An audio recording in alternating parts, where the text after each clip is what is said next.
أعوذ بالله من الشيطان الرجيم. بسم الله الرحمن الرحيم. اعملوا آل داود شكرا وقليل من عبادي الشكور. وقال الله تعالى: لآتينهم من بين أيديهم ومن خلفهم وعن أيمانهم وعن شمائلهم ولا تجد أكثرهم شاكرين. صدق الله العظيم. اللهم صل على سيدنا محمد وعلى آل سيدنا محمد وبارك وسلم. اللهم صل على سيدنا محمد النبي الأمي وعلى آله وأصحابه وسلم.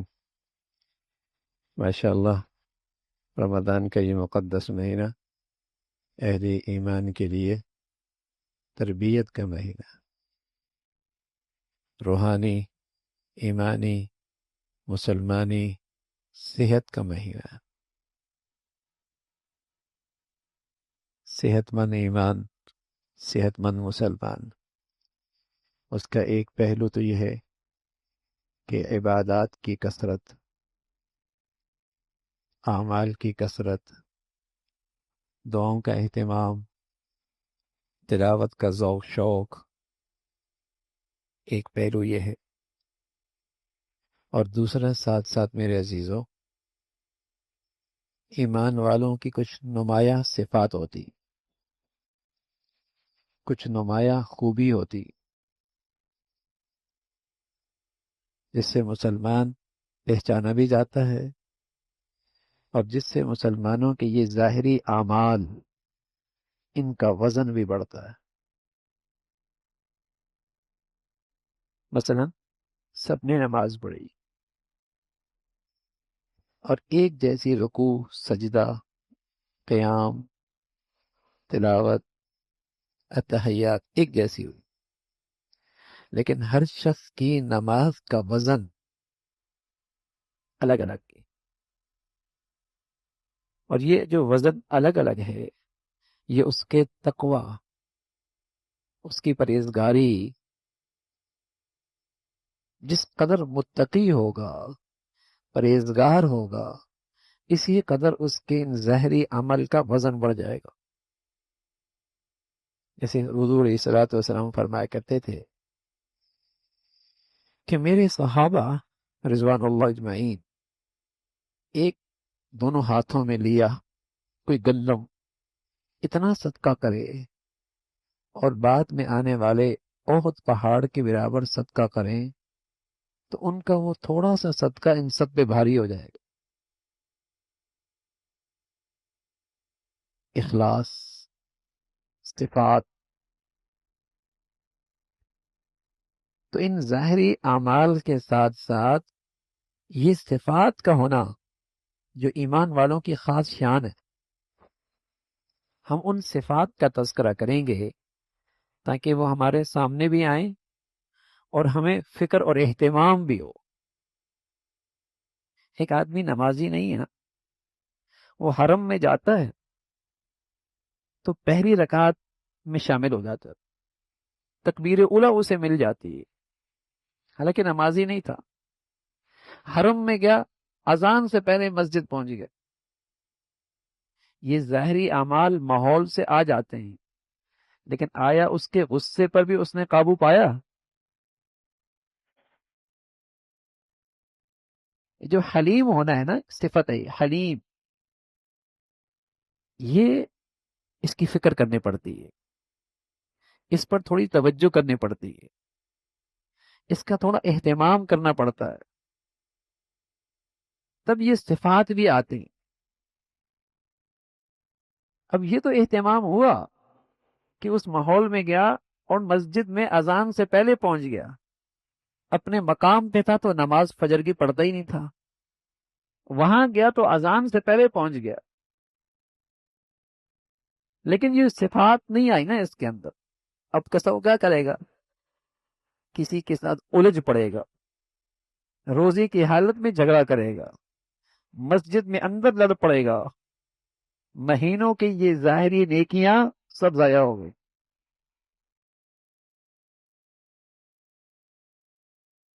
مہینوں کی یہ ظاہری نیکیاں سب ضائع ہو گئی. تو یہ ظاہری صفات کتنی ضروری ہیں، کتنی اہم ہیں، کہ اس سے ان ظاہری اعمال کا وزن بھی بڑھتا ہے، اور ساتھ ساتھ یہ نیکیاں ضائع ہونے سے محفوظ بھی ہو جاتی۔ تو ہم ان ظاہری ان صفات کا تذکرہ کریں گے۔ ان صفات میں ایک نمایاں خوبی جو مسلمانوں کی ہوا کرتی تھی اور ہونی چاہیے، وہ ہے شکر۔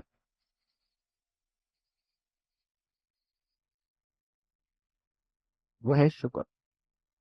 اب دیکھیں گے ہماری خواتین وظیفے کرتی ہوں گی، تسبیحات پڑھتی ہوں گی بیچاری، لمبے چوڑے وظائف پڑھتی ہوں گی، لیکن عام طور پہ شکر نہیں ہوتا گھروں میں۔ اعملوا آل داود شکرا، یہ حضرت داود کے گھر والے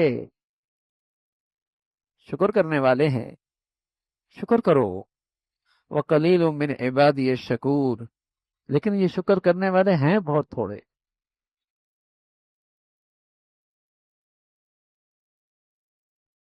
ہیں بہت تھوڑے۔ شیطان چاہتا ہے کہ یہ مسلمان خطرے میں آ جائے، خطرے میں آ جائے، اس کی ساری نعمتیں خطرات کا شکار ہو جائیں، تو اس بنیاد پہ محنت کرتا ہے کہ اس مسلمان میں شکر نہ رہے۔ لَآتِيَنَّهُم مِّن بَيْنِ أَيْدِيهِمْ وَمِنْ خَلْفِهِمْ وَعَنْ أَيْمَانِهِمْ وَعَنْ شَمَائِلِهِمْ وَلَا تَجِدُ أَكْثَرَهُمْ شَاكِرِينَ، میں اسے بہکاؤں گا، آگے سے آ کر، پیچھے سے آ کر، دائیں سے بائیں سے، ہر طرف آ کے میں اسے بہکاؤں گا تاکہ اس میں شکر نہ ہو۔ اس لیے کہ جب اس میں ناشکری آ گئی تو اس کی ساری نعمتیں خطرے میں آ گئی۔ اس لیے کہ اللہ کا وعدہ ہے جو آدمی شکر کرتا ہے اس کی نعمتیں ماخوذ بھی ہو جاتی ہیں، اس میں اضافہ بھی ہونے لگتا ہے۔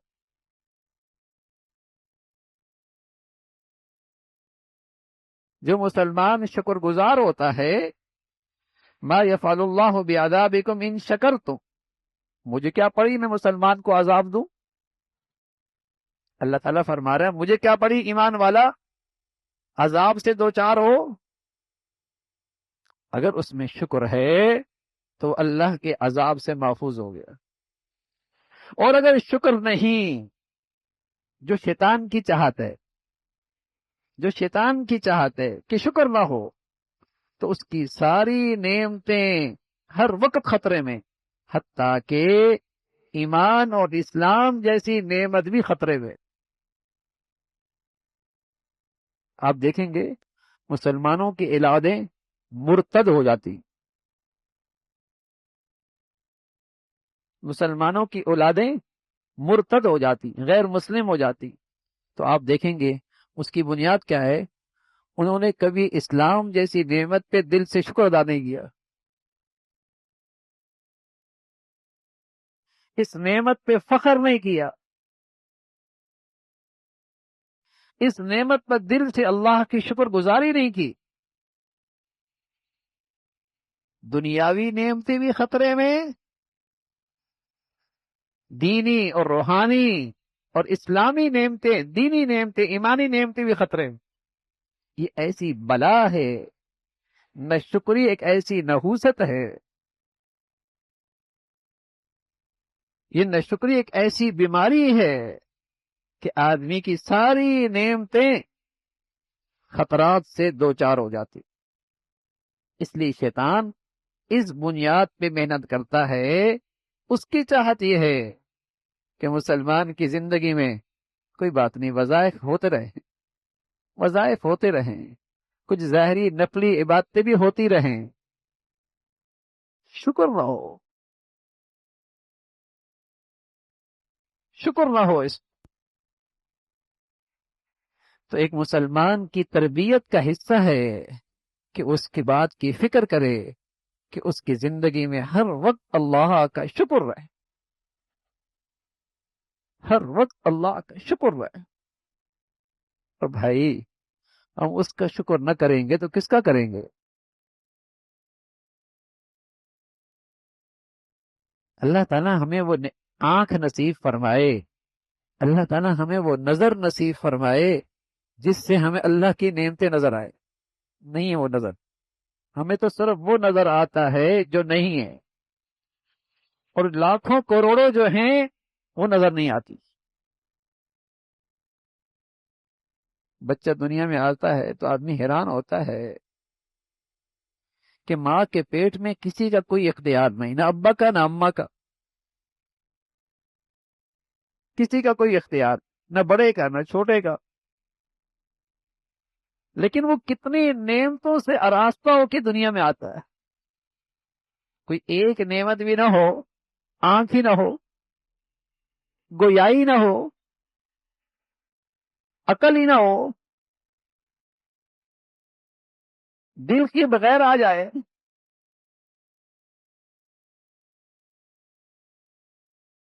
کتنی نعمتوں سے آراستہ ہو کے آتا ہے۔ اور میں اور آپ بھی تو اپنی اماں کے پیٹ سے نعمتوں سے بھر کے آئے ہیں۔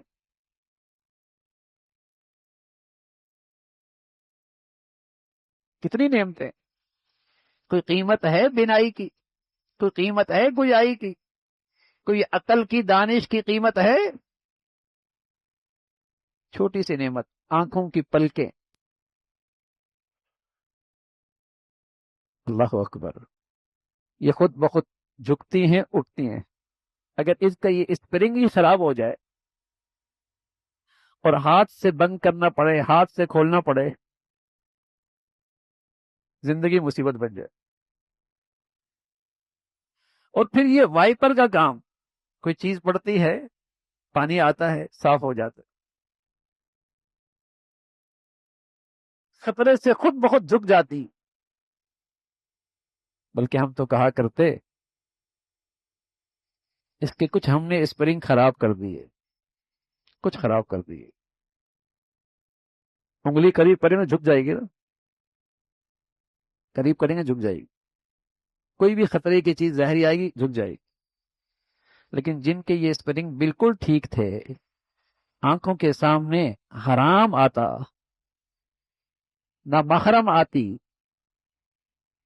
جسے دیکھنا اللہ نے منع کیا تھا، قل للمؤمنین یغضوا من ابصارہم، ایمان والو نظریں جھکا لو۔ ان آنکھوں میں یہ صلاحیت موجود تھی کہ اس کے آتے ہی جھک جاتی تھی۔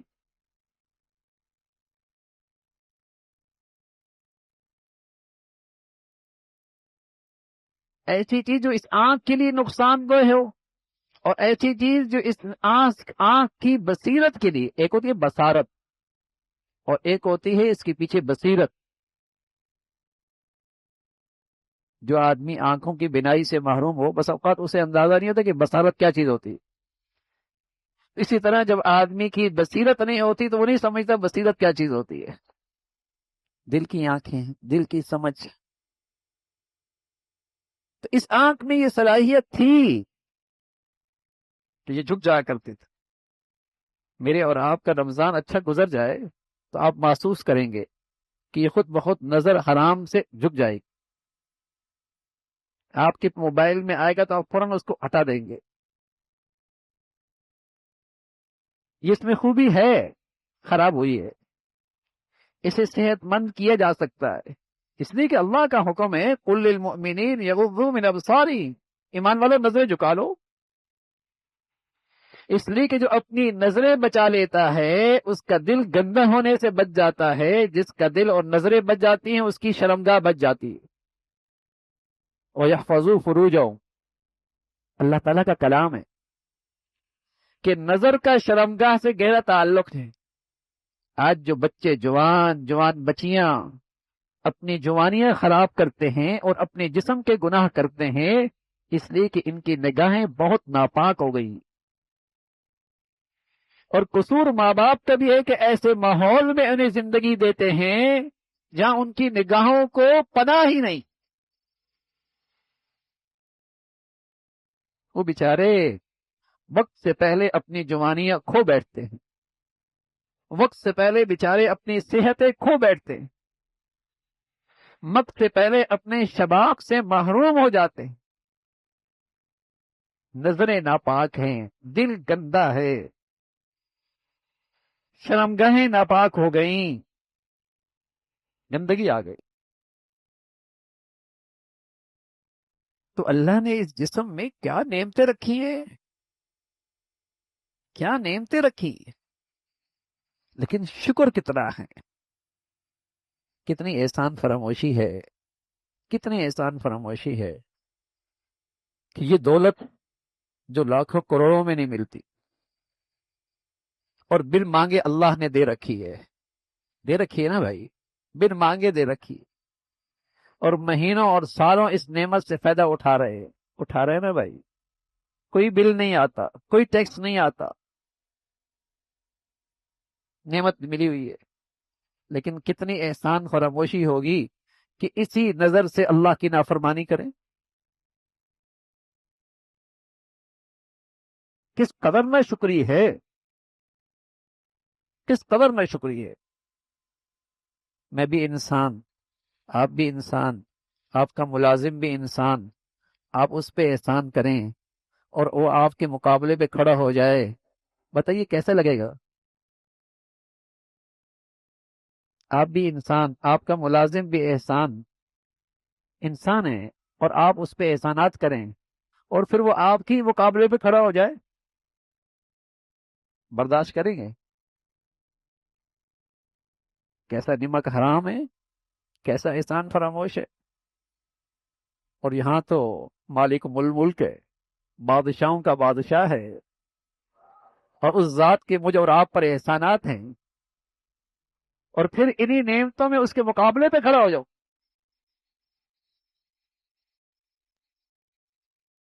کتنی جرت ہے، کتنی جرت ہے۔ آپ کی فیکٹری میں رہنے والا اور آپ کے کارخانے میں کام کرنے والا آپ کو ناراض کر کے اس فیکٹری اور کارخانے میں آرام سے نہیں رہ سکتا، قسم خدا کی اس زمین پر اللہ کو ناراض کرنے والا اس مالک الملک کی اس دنیا میں سکون سے نہیں رہ سکتا،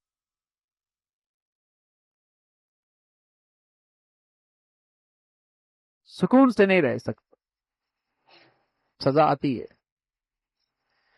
تو نعمتوں کی زندگی اللہ نے دے رکھی ہے، شکر کرو، انگنت نعمتیں ہیں، شماری نہیں ہو سکتا، گننے پہ جائیں نہیں گن سکتے، ہر سانس ہر لمحے اس کی نعمتوں سے پیدا اٹھا رہا ہے۔ تو میرے عزیزو، یہ بہت بڑی خوبی ہے مسلمان کی کہ وہ احسان شناس بنے، وہ شکر گزار بندہ بنے، اس کا دل، اس کی زبان اللہ کے شکر سے ہر وقت تر و تازہ ہو۔ اور سچ ہے، سچ ہے، وَمَا بِكُم مِّن نِّعْمَةٍ فَمِنَ اللَّهِ، جو کچھ ہے نا اللہ کی عطا ہے، جو کچھ ہے اللہ کی عطا ہے، اور یہی میرا دل کہے سب اس کی نوازش، سب اس کی مہربانی، سب اس کا کرم، سب اس کا فضل، ہر وقت دل میں یہ کیفیت موجود ہو اور زبان پر الحمدللہ، اللہ تیرا بہت کرم، اللہ تیرا بہت شکر ہے، الحمدللہ، اللہم لک الحمد۔ تو یہ شکر والی عادت بنائیں رمضان میں، یہ مسلمان کی خوبیاں تھیں جو جاتی رہی ہیں، ختم ہوتی جا رہی ہیں، اس لیے مسلمان کی زندگی میں آج کشش نہیں رہی، اس کی زندگی میں آج کشش نہیں رہی، صفات نہیں ہے۔ تو اللہ تعالیٰ بھائی اس کا تذکرہ آئے گا، اللہ تعالیٰ ہمیں شکر والی زندگی نصیب فرمائے۔ اللہم لک الحمد کلو ولک الشکر کلو، اللہم اعنا علی ذکرک و شکرک و حسن عبادتک، اللہم اعنا علی ذکرک و شکرک و حسن عبادتک، اللہم اعنا علی ذکرک و شکرک و حسن عبادتک، نستغفر اللہ و نتوب الیک، نستغفر اللہ و نتوب الیک، سبحان ربک رب العزة عما یصفون وسلام علی المرسلین والحمد للہ۔